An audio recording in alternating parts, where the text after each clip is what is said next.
जिला हालचाल आज रही कलाहांडी जिला तथ्य देइछंती आम कलाहांडी संवाददाता सुनील कुमार पाढ़ी और उपस्थापन मु लहरिका पट्टनायक। खाद्य जोगाण और खाउटी कल्याण मंत्री कृष्णचंद्र पात्र कलाहांडी जिला गस्तरे आसी हिताधिकारी को नूतन राशन कार्ड बंटन करिसंती।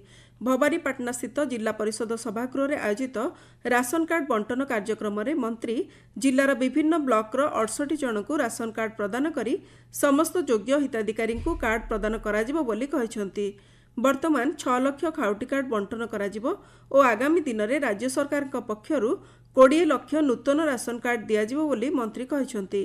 कार्यक्रम में सांसद मालविका देवी, धर्मगढ़ विधायक सुधीर रंजन पट्टजोशी, जिलापाल सचिन पावर प्रकाश प्रमुख जोग देइथिले। एही अवसर में मंत्री कृष्णचंद्र पात्र कहिथिले, राज्यर चाषी बहुत खुशी अच्छी से मुख्यमंत्री को धन्यवाद जनाउछंती काहेकि ना से क्विंटाल पिछा धान 3100 टका पाइले तेणु चाषी माने सारा राज्य में बहुत खुशी अच्छंती। आवेदन करी 5 वर्ष पर राशन कार्ड पाई अनेक खुशी थिबा कहिसंती जने हिताधिकारी सुनीता सिंह। 5 वर्ष तले ऑनलाइन करथिली मंत्री आज हमके राशन कार्ड देले केते खुशी कथा सब जिनिस एबे हमके मिली पारबा हमको सुविधा हेबा। कलाहांडी जिला भवानीपाटना ठारू हैदराबाद मध्य रे अत्याधुनिक जगन्नाथ एक्सप्रेस भल्वो बस सेवा शुभारंभ और स्वयंक्रिय यान परीक्षण केन्द्रर शिलान्यास करा जायछि। मुख्यमंत्री मोहन चरण माझी आभासी माध्यम कार्यक्रम शुभारंभ करथिले। राज्य सरकार वाणिज्य और परिवहन विभाग मंत्री विभूति भूषण जेना जोगदेई यात्री सुविधा दृष्टि ओडिशा राज्य परिवहन निगम द्वारा एही बस सेवा जोगाई दिया जायछि बोली कहिथिले। कलाहांडी जिलापालଙ୍କ कार्यालय परिसर में आयोजित कार्यक्रम में कलाहांडी सांसद मालविका देवी, जिलापाल सचिन पावर प्रकाश तथा जिला स्तरीय अधिकारी और बुद्धिजीवी उपस्थित थिले। एही बसटी शीतताप नियंत्रित और यात्रींक पई एथिरे समस्त प्रकार आरामदायक व्यवस्था रहिछि। एहा द्वारा साधारण जनता एवं विशेषकर स्वास्थ्य और अन्यान्य क्षेत्र में निर्भर करुवा व्यक्ति एवं सेमानक संपर्कीय उपकृत हेबे। उद्घाटनी उत्सव में अतिरिक्त जिलापाल तन्मय कुमार दरवान, आंचलिक परिवहन अधिकारी गतिकृष्ण सामंतराय प्रमुख उपस्थित रहिथिले। स्वतंत्र सुविधा थिबा एही बस रे 42 सीट थिबा बेले पुरुषों टिकट मूल्य 1675 टंका और महिलांक 875 टंका रही। बसटी भवानीपाटना संध्या 5टार छाड़िबो एवं परदिन सकाळ 5:45 मिनिट्रे हैदराबाद रे पहुंचीबो।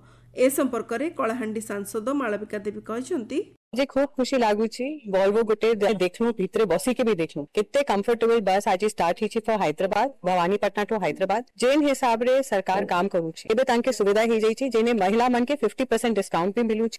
खूब खुशी लागुची और बस बहुत कंफर्टेबल अछि। एही बस सेवा कलाहांडीवासी अनेक दिनर इच्छा पूर्ण करिछि।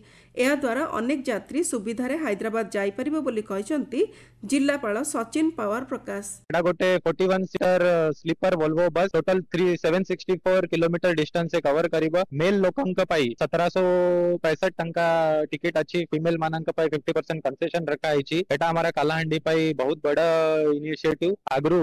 कलाहांडी जिला भवानीपाटना ठारे जिला स्तरीय विश्व तमाखु वर्जन दिवस पालित हो जाइछि। एथिरे आशाकर्मी, स्वास्थ्यकर्मी और स्वास्थ्य विभाग कर्मचारी तथा तमाकु वर्जन करिथिबा व्यक्ति विशेष सामिल होई निज अनुभूति प्रकाश करथिले। तमाकु वर्जन ने निज अनुभूति प्रकाश करी कहिसंती अंकुर बाग। तंबाकू तो मुझे कहबा गेले 2008-7 मसिया रो खाइया उछे आज के मत 28 वर्ष पड़ुछे बट एबे वर्तमान में से मेडिसिन खाइला परे निकोसर च्युइंगम टाइप मते देइछन से मेडिसिन खाइला परे मैं बहुत बढ़िया फील करूछे और मन स्किन भी बहुत गर्व फील करूछे जे छाणी बोल नहीं छाणी परथे मेडिसिन लेला परे मते बहुत भल लागुछे।